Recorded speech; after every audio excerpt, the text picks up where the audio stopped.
우리 예수님께서는 금요일 오후 3시 즈음에 해지기 전에 운명하시고 무덤에 장사되셨습니다. 예수를 죽이는데 앞장선 종교 지도자들은 예수님께서 살아 생전에 하신 말씀을 기억했습니다. 내가 사흘 후에 다시 살아나리라. 이 말씀을 그들이 기억했습니다. 그래서 혹시나 하는 마음에 총독 빌라도를 찾아가서 예수의 무덤을 사흘 동안 굳게 지키자라고 요청을 합니다. 그래서 큰 돌로 예수의 무덤을 막습니다. 그리고 경비병을 배치해서 혹시 예수의 시체를 제자들이 훔쳐가지 못하도록 이렇게 배치한 것이죠. 그렇게 우리 주님께서 무덤에 장사되시고 그날 금요일이 지났습니다. 그리고 그 다음 날이 안식일 토요일이었습니다. 안식일도 지났습니다. 그리고 안식 후 첫날 주일이죠. 첫날 이른 새벽에 우리 주님께서 부활하셨습니다. 무덤을 막고 있던 큰 돌도 무덤을 지키던 경비병도 주님의 부활을 막지 못했습니다. 제가 청년 때 말씀을 이제 본격적으로 읽기 시작하면서 문득 이런 질문이 생기는 겁니다. 우리 주님께서 죽으셨다. 죽으시고 3일 만에 부활하셨는데 부활하시기까지의 그 시간의 간격에 대한 질문이었습니다. 죽으신 후에 부활하시기까지 우리 주님은 어디서 무엇을 하셨을까? 그런 질문이 제가 생겼습니다.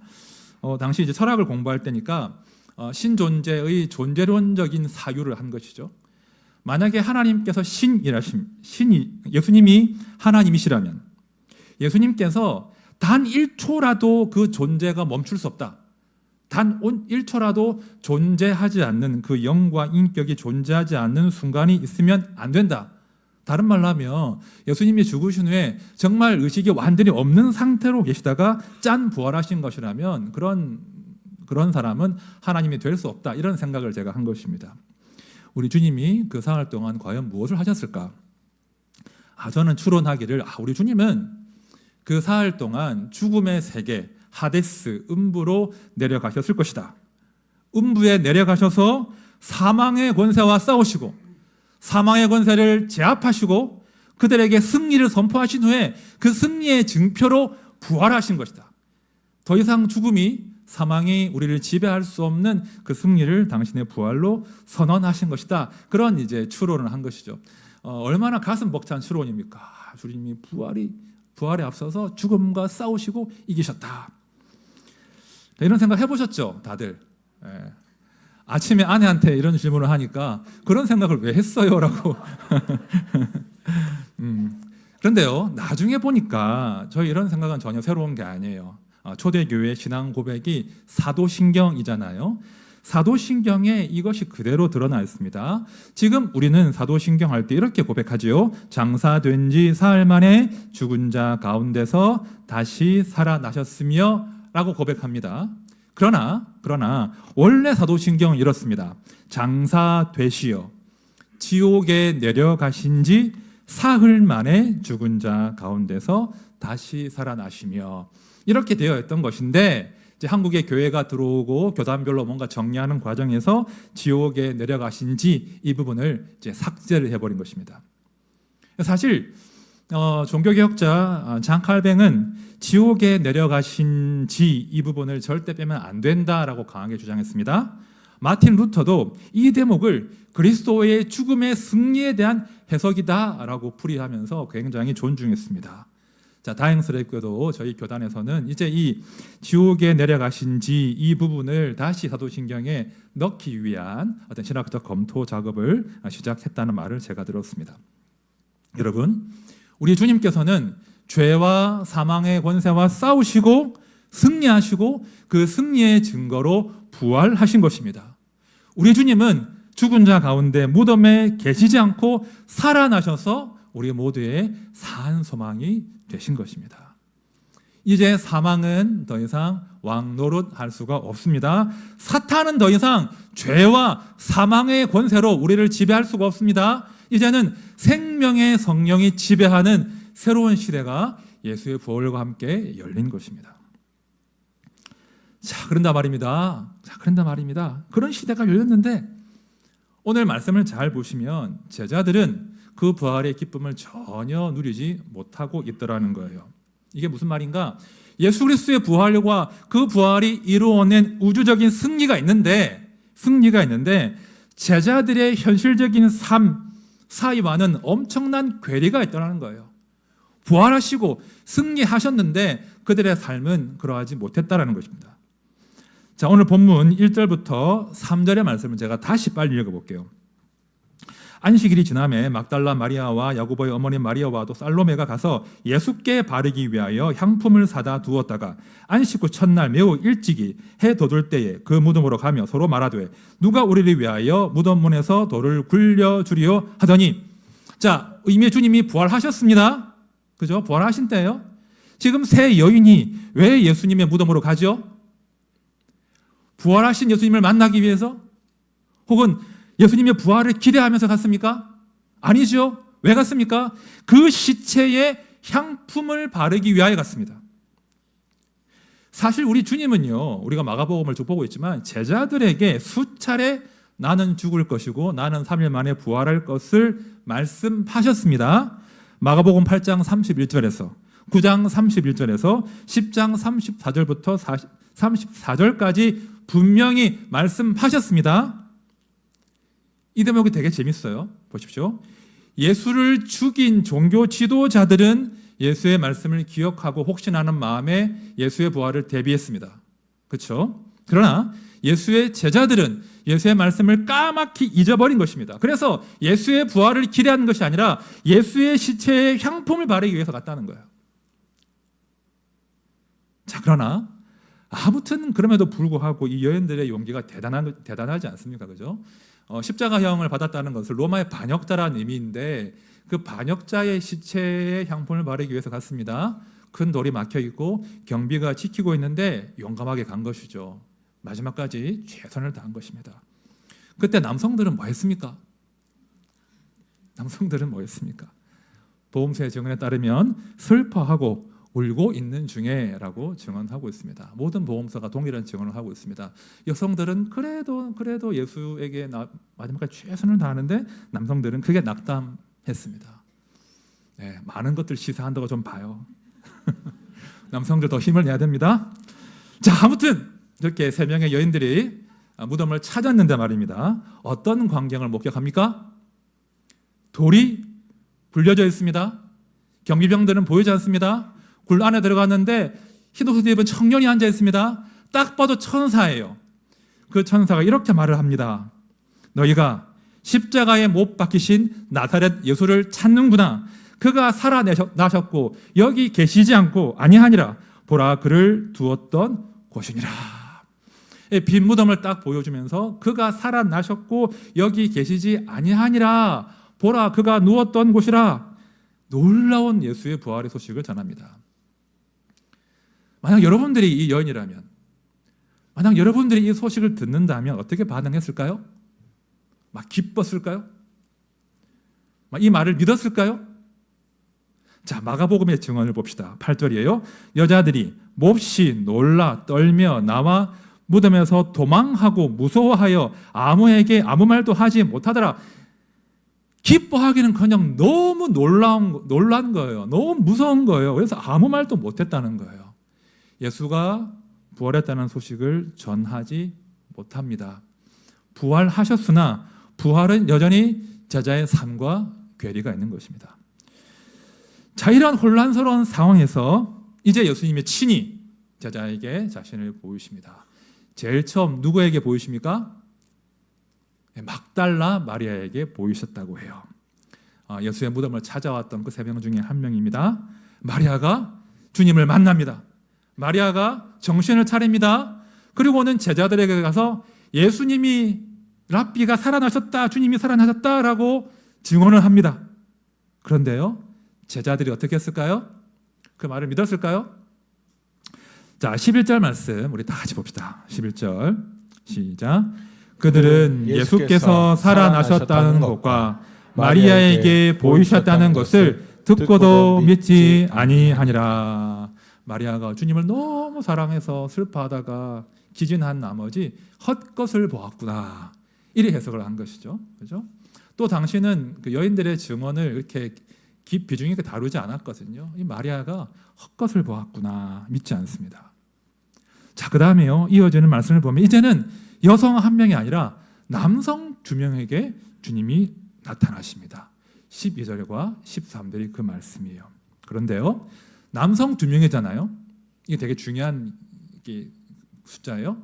두 명의 증인과 남성은 법정에서 증인으로서, 증언으로서 완전한 효력을 가지는 그런 증언 구성체예요. 그러니까 남성 두 명이 예수의 부활을 증언했어요. 그런데도 제자들은 믿지 않습니다. 말씀에 이르기를 역시 믿지 아니하니라고 이제 밝히고 있습니다. 그러니까 주님이 부활하셨어요. 예수를 본 자들이 증언을 해요. 하지만 제자들은 믿지 않으려고 합니다. 자, 그러자 드디어 우리 주님께서 직접 그들에게 나타나십니다. 자, 14절 말씀을 우리 같이 봅시다. 14절 시작. 그 후에 11 제자가 음식 먹을 때에 예수께서 그들에게 나타나사 그들의 믿음 없는 것과 마음이 완악한 것을 꾸짖으시니 이는 자기가 살아난 것을 본 자들의 말을 믿지 아니함이러라. 자, 부활하신 주님이 나타나신 다음에 믿지 아니함과 그들의 마음의 완악함을 혼내십니다. 너희가 어찌 그럴 수 있냐? 어찌 내 말도 기억지 못하고 부활의 증인들의 말도 믿지 않는 것이냐? 그런데요, 그 다음 장면이 놀랍습니다. 15절 보십시오. 또 이르시되 너희는 온 천하에 다니며 만민에게 복음을 전파하라. 너희가 하라. 내가 살아난 것을, 나 예수의 복음을 이제 너희가 만민에게 전파하라고 하신다는 거예요. 굉장히 충격적인 이야기입니다. 형편없잖아요. 믿지 않잖아요. 무서워하잖아요. 의심하잖아요. 그런데 그런 자들에게 너희가 나의 증인이 되라 말씀하신다는 거예요. 이왕에 부활하셨으면, 이왕에 주의 복음을 전하실 것이면, 이왕에 당신의 나라를 세우실 것이라면 더 믿음이 있고 더 유력하고 더 용감하고 더 영향력 있는 사람을 보내시면 될 것인데 우리 주님은 그 연약한 제자들을 택하십니다. 겁 많고 잘 믿지 않고 주님의 말씀을 까맣게 잊어버리고 있던, 이제 곧 부서질 것만 같던, 이제 곧 와야 될 것만 같던 그 약한 자들에게 복음 증거의 사명을 맡기셨다는 거예요. 이건 놀라운 반전인 거예요. 그들을 통해서 다 우리가 아는 대로 주의 복음이 증거됩니다. 죽음도 핍박도 그들을 막지 못합니다. 그리고 마침내 그들이 증언한 예수 그리스도의 복음 앞에 로마가 무릎을 꿇습니다. 그 약한 자들이 그 일을 감당한다는 거예요. 누가 하게 하신 겁니까? 누가 하게 하신 겁니까?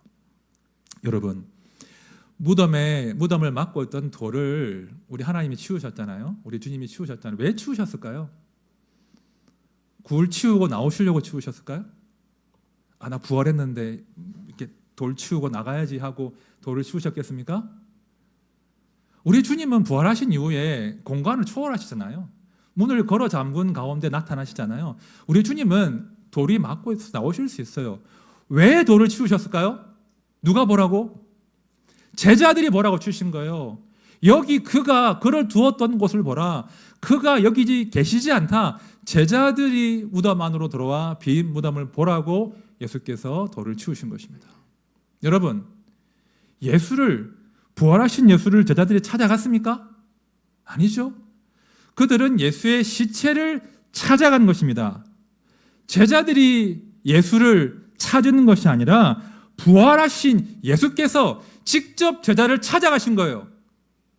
부활하신 예수님이 친히 그들 가운데서, 그들 속에서 당신의 부활을 증명하신 거예요. 부활하신 주님은 지금도 그렇게 하고 계십니다. 잘 들으십시오. 부활하신 주님은 지금도 당신을 증거하십니다. 당신의 사람들 가운데서 당신의 살아계심을 증명하신다는 거예요. 우리를 고아처럼 버려두지 않으시고 방치하지 않으시고 성령을 보내어 자신을 증거하십니다.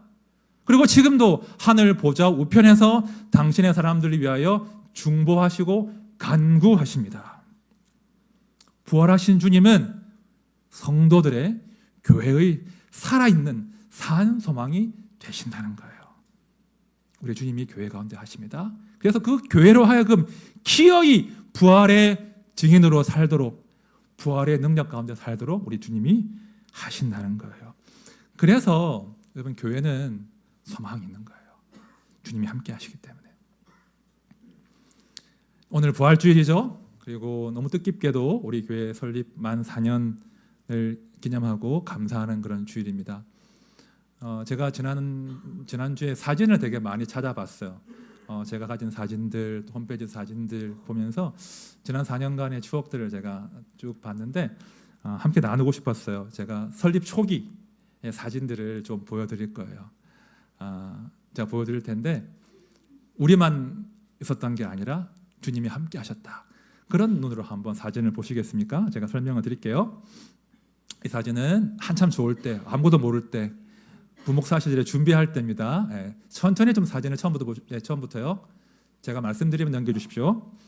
이 사진은 이제 분립 준비할 때, 이제 준비 대의원들 모임 때 이 목사님과 함께 국밥 먹던, 삼계탕 먹던 그런 사진입니다. 그 다음 사진은 파송 예배, 정말 부푼 꿈을 안고 파송 예배 드렸던 중간에 김다니엘 목사님, 오른편에 김영윤 목사님이십니다.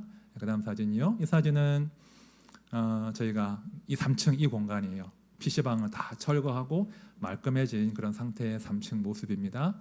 그 다음은 다시 또 부수게 됐어요. 뭐가 잘못돼가지고 다 부수고 또 철거하는 모습입니다. 여기 어딜까요?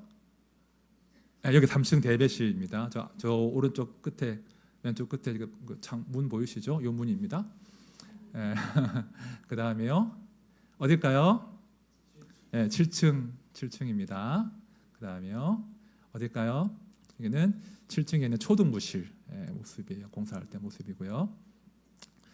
이 사진은 저희가 분립 그 건물을 준비해 놓고 그 건물로 이제 공사 중이었지만 초대해서 오픈하우스 행사를 했었거든요. 그때 그 모습이에요. 한마디 쓰십시오 하고 이렇게 이제 교회를 향한 소망들을 썼던 그런 모습이고요. 그리고 그 다음 보시면 이제 그때 참여하셨던 뭐 처음 보는 분도 많았어요. 코로나 시기에 분립을 준비했기 때문에 다 마스크 쓰고 있었고요. 이렇게 만난 거죠. 우리 권사님들, 또 우리 좀 젊은 집사님들, 누군지 모르시겠죠?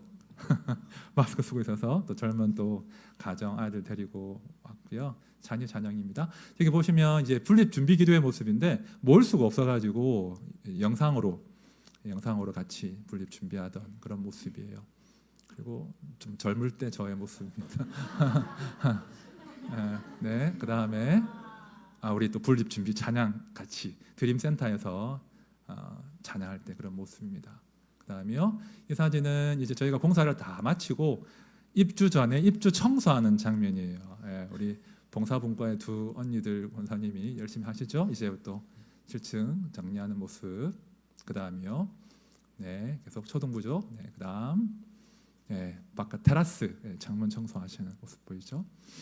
청소하다가 중간에 잠깐 쉬는 모습입니다. 네. 그다음에 이렇게, 그다음에요. 이 사진이 이제 다 말끔하게 정리된, 저희가 첫 주 예배를 앞두고 찍은 다 정리된 모습인데 지금과 의자도 다르고 뒤에 배경도 다르죠. 네. 첫 주는 저희가 부활주일로 온 세대가 함께 예배를 드렸었거든요. 온 세대 예배 드린다고 이렇게 광고하는 모습. 저희 간판이 하나였을 때 그런 시절입니다. 그리고 이제 첫 예배를 드리는 모습이 이렇게 보이죠. 첫 예배 드리고 계속요. 장로님 기도하셨고, 또 저희가 원태대 함께 드렸으니까 공간이 모자라서 7층에서 영상으로 함께 예배 드렸던 그런 장면입니다. 두 번째 예배 모습이에요. 두 번째 예배 계속이요. 이 장면은 이제 첫 번째 새가족 환영식 모습입니다. 처음 이제 그 새가족 교육을 마치고 환영식했던 첫 이제 등록자들의 모습입니다. 낯익은 얼굴들이 보이실 거예요. 그 다음이요. 그렇죠. 이 사진은 이제 두 번째, 세 번째는 없더라고요. 홈페이지에 없는데 이 사진은 네 번째 새가족 환영식 모습인데 22년 12월인가 그때 이제 또 등록하신 분들 사진입니다.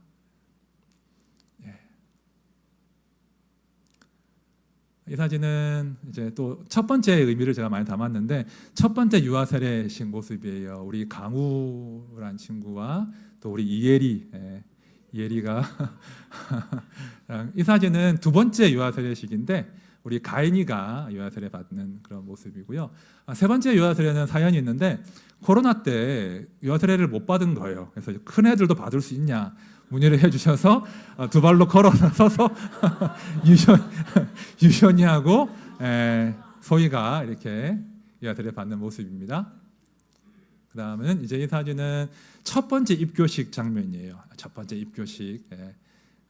이 4명 중에 2명이 일부 예배 왔었거든요. 지금 청년부도 안 나오고 중고등부도 안 나서 제가 한마디 했는데 아무튼 첫 번째 입교 사진입니다. 이 사진은 첫 번째 학습하는 사진이에요. 우리 교회가 처음이신 분들이 이분 중에 계신데 이 4분 중에 3분이 이제 처음 세례자가 나중에 되십니다. 그다음 사진이요. 첫 번째 저희 행복 나들이 갔던 사진입니다. 여기 보면 이미 소천하신 우리 집사님도 보이시죠? 고요. 그다음이요. 우리 딸이 또 저렇게 등장하는군요. 그다음이요. 이건 일기 제자반 일기 남녀 제자반 일기 수료식하고 찍은 사진이에요. 특송하는 사진입니다. 그다음요. 제가 너무 좋아하는 사진입니다. 네.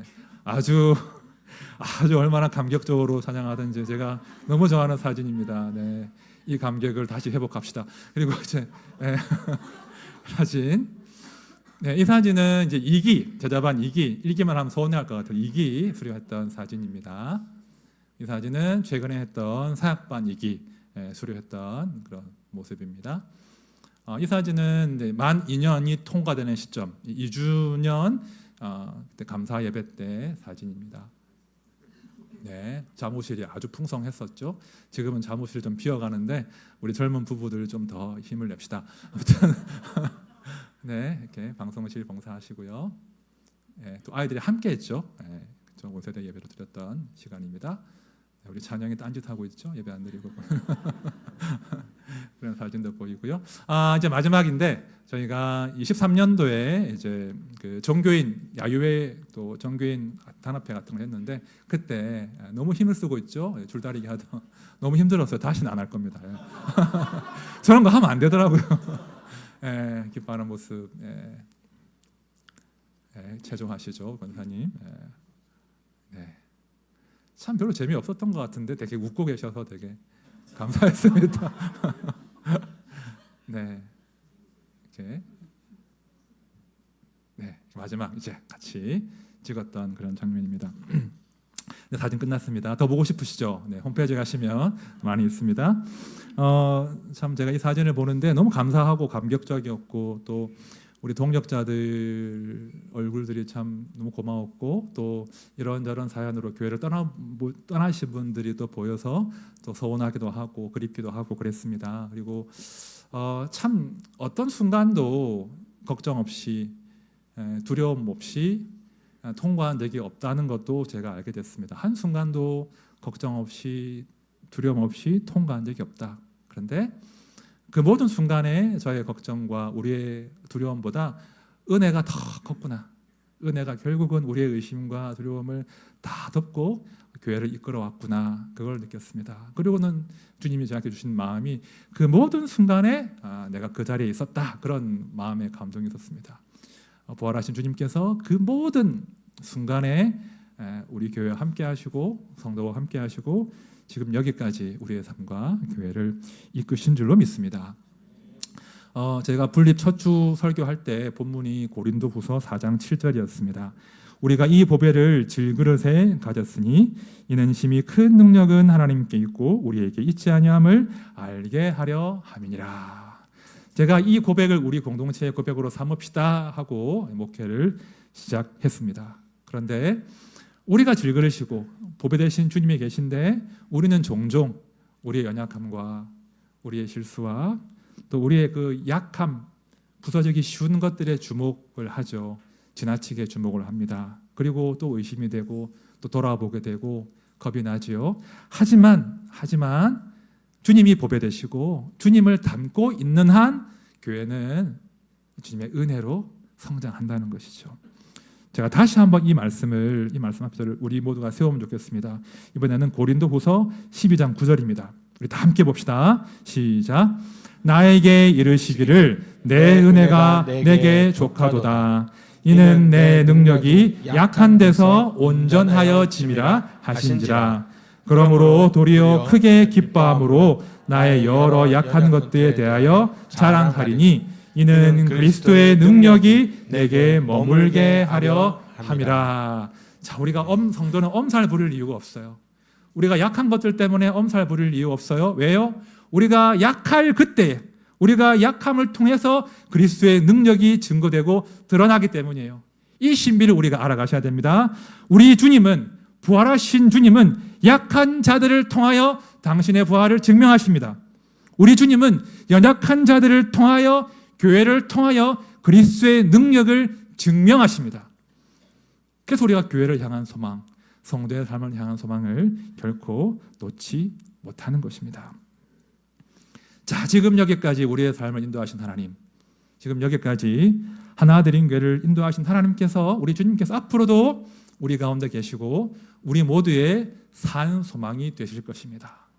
그 주님과 함께 우리의 삶을, 또 우리 믿음의 공동체를 정말 행복하게 보람되게 섬겨 나가시고 그 일 가운데 주님의 향하심을 다 함께 경험하는 그런 복된 삶이 되기를, 우리 공동체가 되기를 진심으로 축원드립니다.